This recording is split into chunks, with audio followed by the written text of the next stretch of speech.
ચાલો ધોરણ 11 બાયોલોજીના તમામ વિદ્યાર્થી મિત્રો ધ્યાન આપે. આપણે ગયા વિડીયો લેક્ચરની અંદર ક્વેશ્ચન 14 એ આપણે પૂરો કરેલો છે. આ ઉપરાંત ક્વેશ્ચન 15 અને 16 પણ પૂરા કરેલા છે. મિત્રો, ક્વેશ્ચન 14ની અંદર જે આકૃતિ આપેલી છે એ આકૃતિ નવી બુકની અંદર થોડી ફેરફાર સાથે આપેલી છે, પણ ચાર્ટ ઓલો જ છે. કોઈ જાતનો આમ જોઈએ તો ફેરફાર નથી, વર્ણનમાં કોઈ ફેરફાર નથી, પણ ચાર્ટની અંદર થોડોક ડિટેલથી આપેલો છે. એ તમને ફરી પાછો લઈ લઈએ. વર્ણન એ જ છે. આ નવી બુકની અંદર આપેલી આકૃતિ ક્વેશ્ચન 14 માટેની આપણે સંકુલ પ્રમાણે વર્ણન કરેલું છે, ઓક્સિડેટિવ ફોસ્ફોરાયલેશન એની. તો એ આપણે ફરી વખત આ નવા ચાર્ટમાં પણ જોઈ લઈએ. તો સંકુલ આની અંદર પણ 5 આપેલા છે. સંકુલ 1, સંકુલ 2, સંકુલ 3, સંકુલ 4 અને સંકુલ 5નું નામ નથી આપ્યું. આ સંકુલ 5 છે, 80 પેજવાળું. શરૂઆત થાય છે સંકુલ 1થી. વર્ણન એનું એ જ છે, પણ આ નવા ચાર્ટની અંદર પણ તમને સમજૂતી આપી દઉં. સંકુલ 1માં NaDH2નું ઓક્સિડેશન થાય છે, એટલે NAD બને છે, અને એમાંથી મુક્ત થતા ઇલેક્ટ્રોન અને હાઇડ્રોજન એ 2 બાયણે નીકળે છે. NaDH2 એમાંથી NAD બને, એટલે આ જે 2 H છે એ 2 H આ જગ્યાએ બતાવેલા છે. જુઓ, આંતરપટલી અવકાશમાં આવે છે. 2 અણુ H લઈને સમજાવ્યું છે. આ જે 2 ઇલેક્ટ્રોન આવ્યા એ 2 ઇલેક્ટ્રોન સંકુલ 1ની અંદર પ્રવેશે છે. આ ઇલેક્ટ્રોન એનો માર્ગ છે, જો અહીંયા ઇલેક્ટ્રોન બતાવ્યું. આ ઇલેક્ટ્રોન યુબિક્વિનોનમાંથી પસાર થાય. આ ઇલેક્ટ્રોન રિડ્યુસ્ડ યુબિક્વિનોનમાં આવે. આ ઇલેક્ટ્રોન સાઇટોક્રોમ તંત્રની અંદર આવે. સંકુલ 3માં સાઇટોક્રોમ B અને C. ખ્યાલ આવી ગયો? અહીંયાથી શરૂ કરવાનું. આ જે ઇલેક્ટ્રોન એ આ બધી જગ્યાએથી પસાર થઈ અને આ ઇલેક્ટ્રોન સાઇટોક્રોમની અંદર પ્રવેશે છે. પહેલું વર્ણન. બીજું વર્ણન, આ જે સાઇટોક્રોમ B અને C તંત્ર છે એ સંકુલ 3 છે. અહીંયા સંકુલ 2 આપેલું છે. જુઓ, સંકુલ 2 FAD માટેનું છે, સંકુલ 1 NAD માટેનું છે, આ FAD માટેનું છે. સંકુલ 2. તો સંકુલ 2ની અંદર ક્રેબ્સ ચક્ર દરમિયાન ઉત્પન્ન થયેલું સક્સિનિટમાંથી જ્યારે ફ્યુમારેટ બને છે ત્યારે આ જે FADH2 છે એના ઇલેક્ટ્રોન આની અંદર પ્રવેશે છે. ખ્યાલ આવ્યો? સક્સિનેટના ઇલેક્ટ્રોન આની અંદર પ્રવેશે છે. હવે આની અંદર પ્રવેશ્યા પછી યુબિક્વિનોનમાં જાય. યુબિક્વિનોનમાંથી અહીંયા આવે. અહીંયાથી આ ઇલેક્ટ્રોન બતાવ્યા છે. જુઓ, આ ઇલેક્ટ્રોન, આ ઇલેક્ટ્રોન કોનું છે? FADH2નું છે. આ ઇલેક્ટ્રોન ઉપરથી આવ્યું E છે. જુઓ, આ ઇલેક્ટ્રોન NADનું છે, ઉપરથી આવ્યું છે. આ ઇલેક્ટ્રોન FADનું આવ્યું છે. ટૂંકમાં બંનેના ઇલેક્ટ્રોન સાઇટોક્રોમની અંદર પ્રવેશે છે. હવે ખ્યાલ આવી ગયો? બંનેના ઇલેક્ટ્રોન સાઇટોક્રોમ તંત્ર સંકુલ 3માં પ્રવેશે છે. કયું? સાઇટોક્રોમની અંદર આ ઇલેક્ટ્રોન આવ્યું, અહીંયાથી પણ આવી શકે, અહીંયાથી પણ આવી શકે. આ NADનું છે, આ FADનું છે. એ તમામ ઇલેક્ટ્રોન સાઇટોક્રોમ Cમાં આવે. સાઇટોક્રોમ Cમાં આવે. અહીંયાથી આવે આની અંદર સાઇટોક્રોમ A3માં આવે. આ સાઇટોક્રોમ A3 છે. જુઓ, ફરીથી NADમાંથી આવેલું ઇલેક્ટ્રોન આમાંથી પસાર થઈ આ જગ્યાએથી અહીંયા સાઇટોક્રોમ તંત્રમાં આવે.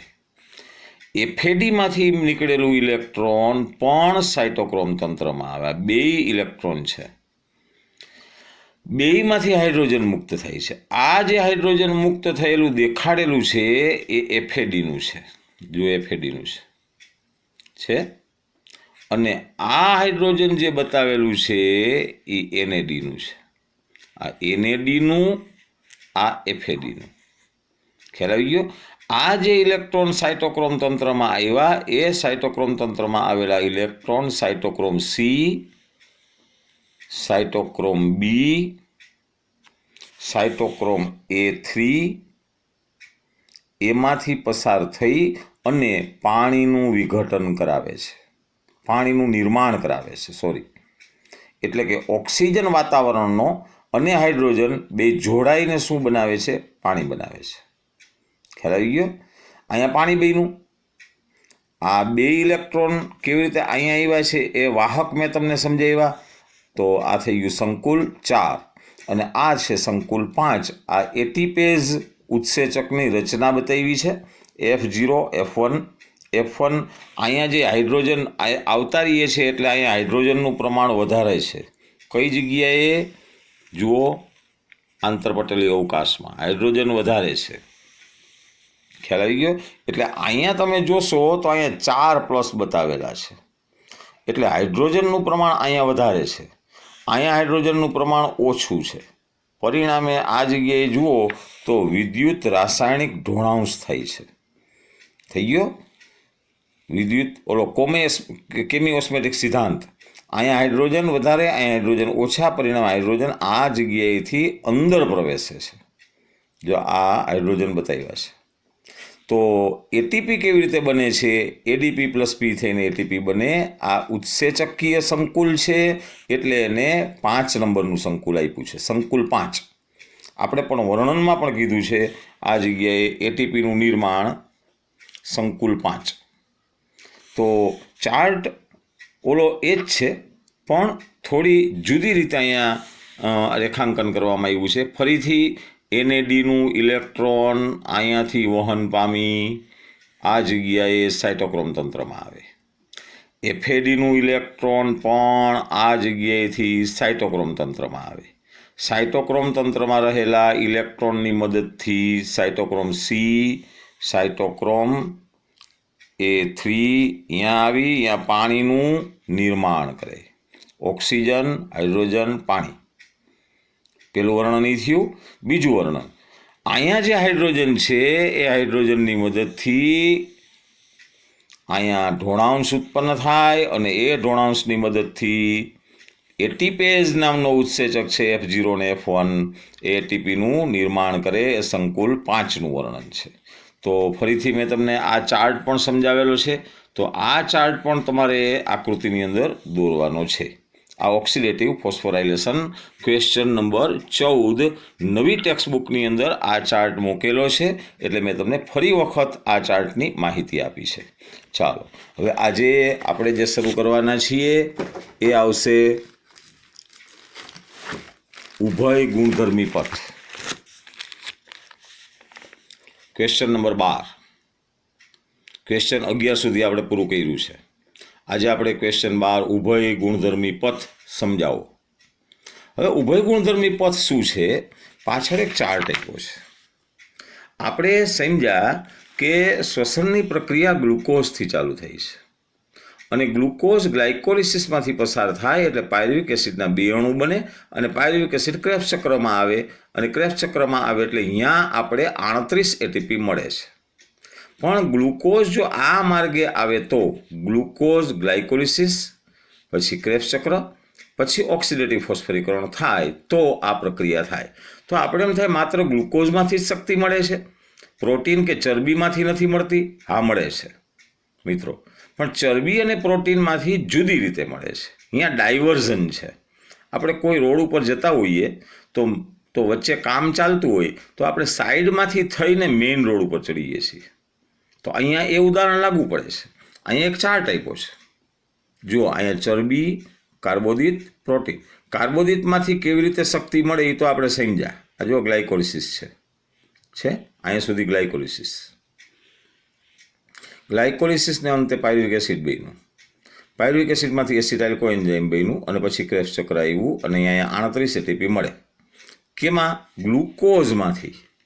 પણ હવે આપણે ચરબીમાંથી મેળવવી હોય શક્તિ કે આપણે પ્રોટીનમાંથી મેળવવી હોય તો કેવી રીતે મેળવી શકાય?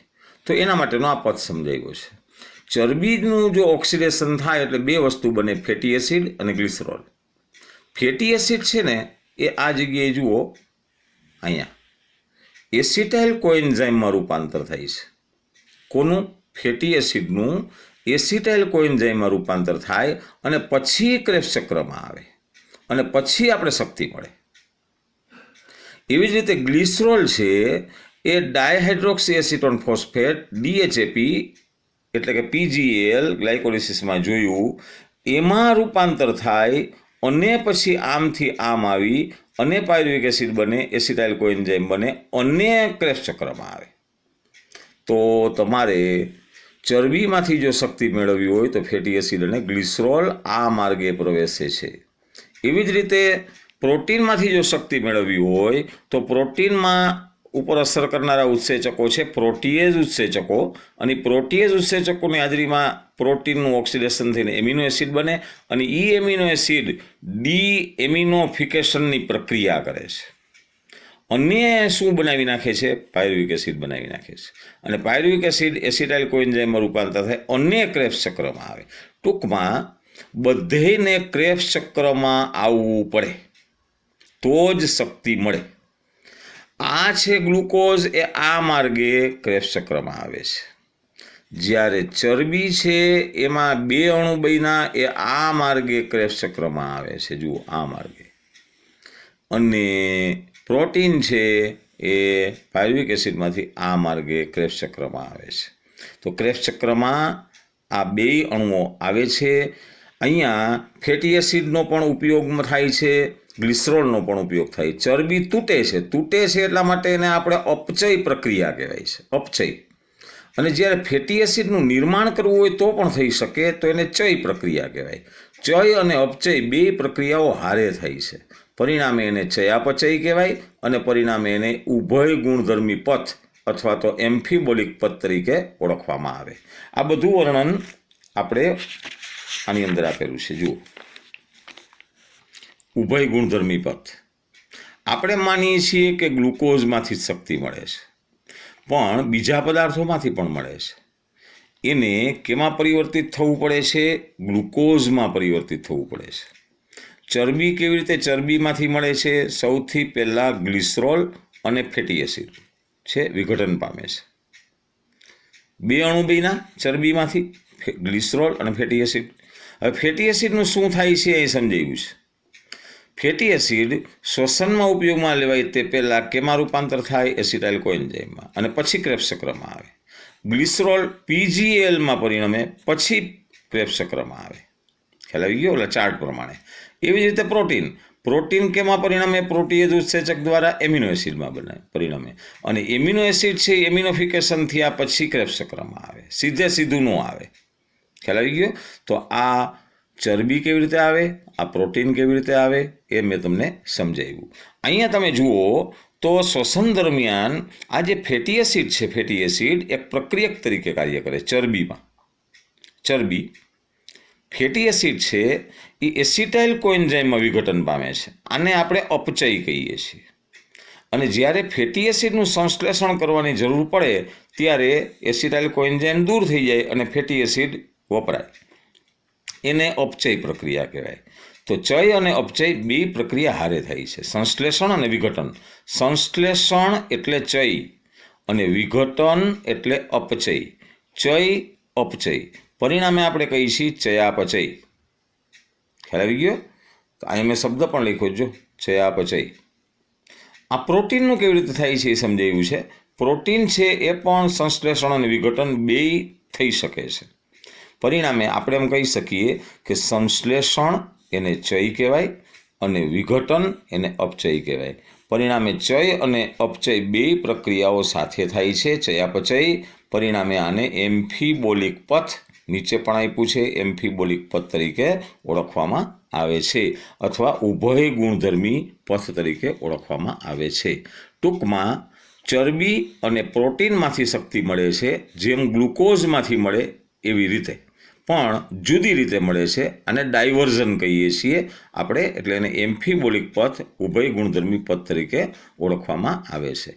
તમારે આ પ્રમાણેનું વર્ણન કરવાનું છે આ પ્રશ્નમાં, અને પાછળ આપેલો ચાર્ટ આ જરૂરી છે, ચાર્ટ પણ આપવાનો છે. મેં ચાર્ટની અંદર બધા શબ્દો પણ લખી દીધા છે. બરાબર. ચાલો, એના પછી આવ્યો છેલ્લો પ્રશ્ન આ પાઠનો, ક્વેશ્ચન નંબર 13, શ્વસનાંક. શ્વસનાંક એટલે રેસ્પિરેટરી કોશન. શ્વસનાંક એટલે શું? કાર્બોદિત, ચરબી, પ્રોટીનના શ્વસનાંકની ગણતરી કરો. આ પ્રશ્ન છે. હવે શ્વસનાંક કોને કહેવાય? આપણે જાણીએ છીએ કે શ્વસનની અંદર કાર્બન ડાયોક્સાઇડ મુક્ત થાય છે અને ઓક્સિજન આપણે લઈએ છીએ. તો શ્વસનાંક એટલે બેનો ગુણોત્તર. જો અહીં વ્યાખ્યા આપી છે, શ્વસન દરમિયાન મુક્ત થતો કાર્બન ડાયોક્સાઇડ CO2 અને ઉપયોગમાં લેવાતો ઓક્સિજન, એનો ગુણોત્તર, એને RQ શ્વસનાંક કહેવાય. અહીં લખી નાખજો વ્યાખ્યા. આ એનું સૂત્ર છે, CO2/O2. આપણે 3ની શ્વસનાંકની ગણતરી કરવી છે, કાર્બોદિત, ચરબી અને પ્રોટીન. તો અહીંયા શરૂઆતમાં કાર્બોદિતની ગણતરી કરેલી છે. કાર્બોદિતનું વર્ણન આપ્યું છે, સમીકરણ આપણે જાણીએ છીએ ગ્લુકોઝનું. આ ગ્લુકોઝ કાર્બોદિત છે. ગ્લુકોઝ વત્તા 6O2, 6CO2, 6H2O ઉર્જા. શ્વસનાંક ગણવો હોય તમારે કાર્બોદિતનો, ગ્લુકોઝનો, તો CO2/O2. CO2 કેટલા છે? 6CO2. O2 કેટલા છે? 6O2. 6CO2/6O2 બરાબર 1. તો કાર્બોદિતનો શ્વસનાંક 1 આવે. એવી જ રીતે ચરબીનો શ્વસનાંક માપવો હોય તો ચરબી એટલે એક ઉદાહરણ આપ્યું છે, ટ્રાયપામિટીન નામની ચરબી. એનું સૂત્ર આ છે, 2C51H98O6 પ્લસ 145O2 વત્તા 102CO2, therefore 98H2O. આનું તમારે શ્વસનાંક ગણવું હોય તો સૂત્ર મૂકીએ, શ્વસનાંક RQ બરાબર CO2/O2. CO2 કેટલા છે? 102. O2 કેટલા છે? 145. બેયનો ગુણોત્તર થાય 0.7. એટલે ચરબીનો શ્વસનાંક 0.7. એવી જ રીતે પ્રોટીનનું આપણે ગણવું હોય 3 નંબર કરી નાખજો. C આ પ્રોટીન, B આ ચરબી અને A એટલે મેં તમને અહીં બતાવ્યું કાર્બોદિત. આ શ્વસનાંકનું સૂત્ર, આ શ્વસનાંકની વ્યાખ્યા. તો પ્રોટીનનું તમારે ગણવું હોય તો ગણતરી સીધી એ લોકોએ મૂકી દીધી છે 0.9. તો કાર્બોદિતનો પૂછે 1, ચરબીનો પૂછે 0.7, પ્રોટીનનો પૂછે 0.9. ખ્યાલ આવી ગયો? તો કાર્બોદિત, ચરબી અને પ્રોટીન, આ 3ના શ્વસનાંકની મેં તમને વાત કરી. હવે જો તમારે અજારક શ્વસન છે, અજારક શ્વસન, એના શ્વસનાંકની ગણતરી કરવી હોય તો 2 રીતે કરી શકાય. એક વનસ્પતિ માધ્યમમાં અને બીજું પ્રાણી માધ્યમમાં. વનસ્પતિ માધ્યમમાં તમને ખબર છે કે 2 CO2 ઉત્પન્ન થાય છે. 2 CO2. વનસ્પતિનું સમીકરણ કાઢજો, બરાબર. વનસ્પતિ માધ્યમનું મેં તમને સમીકરણ પણ આપ્યું છે. તો એમાં 2 CO2 છે. અહીંયા ઓક્સિજન નથી, ગેરહાજર છે. એનો અર્થ એ થયો 2/0 આવે. 2/0, કોઈ પણના છેદમાં 0 આવે એટલે ઇન્ફિનિટી થઈ જાય, અનંત. વનસ્પતિ માધ્યમની અંદર અનંત અજારક શ્વસનમાં થાય છે. જ્યારે પ્રાણી માધ્યમમાં તો CO2 ઉત્પન્ન જ નથી થતો, CO2 છે જ નહીં, અને ઓક્સિજન એ નથી, કારણ કે અજારક શ્વસન છે, એમાં ઓક્સિજનની ગેરહાજરીમાં શ્વસન થાય. એનો અર્થ એ 0/0, તો પણ તમે અનંત લખી શકો. તો અજારક શ્વસનની અંદર શ્વસનાંકની ગણતરી તમારે અનંત થશે, ઇન્ફિનિટી થશે. આ મેં તમને એક્સ્ટ્રા માહિતી આપી છે, અજારક શ્વસનની એક્સ્ટ્રા માહિતી છે નીટ માટે. તો શ્વસનાંકની ગણતરી તમે આ રીતે કરી શકો. RQ શ્વસનાંક એટલે CO2/O2. તો મેં તમને 4 શ્વસનાંકની ગણતરી સમજાવી. એક સમજાવ્યું કાર્બોદિત, બીજું સમજાવ્યું ચરબી, ત્રીજું સમજાવ્યું પ્રોટીન અને ચોથું સમજાવ્યું, આને તમે D કહી નાખો તો એ થઈ ગયું અજારક શ્વસનની અંદર શ્વસનાંકની ગણતરી. તો અહીંયા આપણે આ પાઠ છે એ પૂર્ણ જાહેર કરીએ છીએ. ક્વેશ્ચન તમારે 13મો પૂરો થયો એટલે, અને પ્રકરણ 14 એ પણ તમને મેં પૂરું કરાવ્યું છે. બહુ વ્યવસ્થિત રીતે આ પ્રકરણ તૈયાર કરજો, નીટ માટે ઉપયોગી છે. આની એક સમરી પણ મેં તૈયાર કરેલી છે, એ સમરી આપણે જોઈ લઈએ. ઉભય ગુણધર્મી પથ. ક્વેશ્ચન 12 એમ્ફીબોલિક પથ. શ્વસન માટે અનુકૂળ પ્રક્રિયા કોણ છે? ગ્લુકોઝ. પણ ચરબી અને પ્રોટીનમાંથી પણ શક્તિ મળે છે. ચરબીમાંથી કેમ મળે આ સમજાયું. ચરબી, fatty acid, glycerol. Fatty acid છે એસિટાઇલ કોએન્ઝાઇમમાં ફેરવાય અને પછી ક્રેબ્સ ચક્રમાં આવે. ગ્લિસરોલ પીજીએલમાં ફેરવાય અને પછી ક્રેબ્સ ચક્રમાં આવે. એવી જ રીતે પ્રોટીનમાંથી કેમ મળે? તો કે પ્રોટીન છે પ્રોટીએઝ ઉત્સેચકો દ્વારા એમિનો એસિડમાં ફેરવાય. એમિનો એસિડ ડી એમિનોફિકેશન કરે અને પછી ક્રેબ્સ ચક્રમાં આવે, પછી શક્તિ મળે. ચયાપચય કોને કહેવાય? ચય, અપચય. ચય એટલે બનવું, અપચય એટલે તૂટવું, વિઘટન. ચરબીની વાત કરીએ તો ફેટી એસિડ એસિટાઇલ કોએન્ઝાઇમમાં વિઘટન થાય છે એટલે અપચય પ્રક્રિયા કહેવાય. અને સંશ્લેષણ કરવું હોય તો પણ થઈ શકે, ચય પ્રક્રિયા કહેવાય. આમ અપચય અને ચય, ચય અને અપચય, ચયાપચય બે પ્રક્રિયાઓ થાય છે. પરિણામે આ પથને કહેવામાં આવે છે ઉભય ગુણધર્મી પથ, એમ્ફીબોલિક પથ. ત્યાં લખેલું છે. પ્રોટીન તેનું ચયાપચય પણ થાય, સંશ્લેષણ પણ થાય, અપચય પણ થાય, બંને થાય એટલે પણ ચયાપચય કહેવાય, એટલે પણ ઉભય ગુણધર્મી પથ કહેવાય.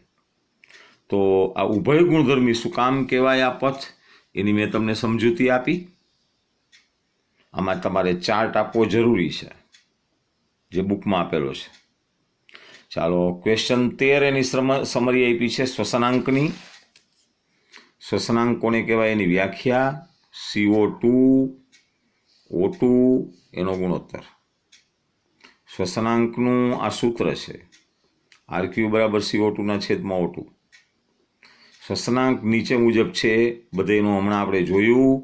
કાર્બોદિત માટે 1, ચરબી માટે 0.7, કારણ કે 102 CO2 145 O2, આમાં 6 CO2 6 O2 એટલે 1, આમાં 0.7. પ્રોટીન માટે 0.9. અજારક શ્વસન માટે વનસ્પતિ માટે ઇન્ફિનિટી, પ્રાણી માટે ઇન્ફિનિટી, અનંત. તો શ્વસનાંક એ તમારે હતો ક્વેશ્ચન નંબર 13 અને ઉભય ગુણધર્મી પથ હતો ક્વેશ્ચન નંબર 12. તો 12 અને 13 આ વિડીયો લેક્ચરની અંદર આપણે જોયું. ઉપરાંત ઓક્સિડેટિવ ફોસ્ફરીકરણના નવા ચાર્ટની પણ મેં તમને આ વિડીયો લેક્ચરમાં માહિતી આપી છે.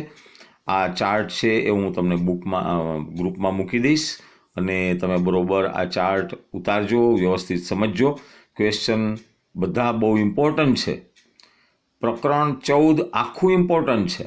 નીટ માટે પણ બહુ જરૂરી આ પ્રકરણ છે. તો અહીંયા આપણે પ્રકરણ 14 એ પૂર્ણ જાહેર કરીએ છીએ અને આવતા વિડીયો લેક્ચરની અંદર નવા પ્રકરણ સાથે સૌને પાછા ફરી મળવાના છીએ. ત્યાં સુધી તમે સૌ આ બધા પ્રશ્નો નોટબુકની અંદર લખજો, MCQ તૈયાર કરજો અને ખૂબ જ તૈયારી સાથે પૂર્ણ તૈયારી કરી અને બાયોલોજીને તૈયાર કરજો એવી આશા સાથે તમામ વિદ્યાર્થીઓને ગુડ બાય. આવજો.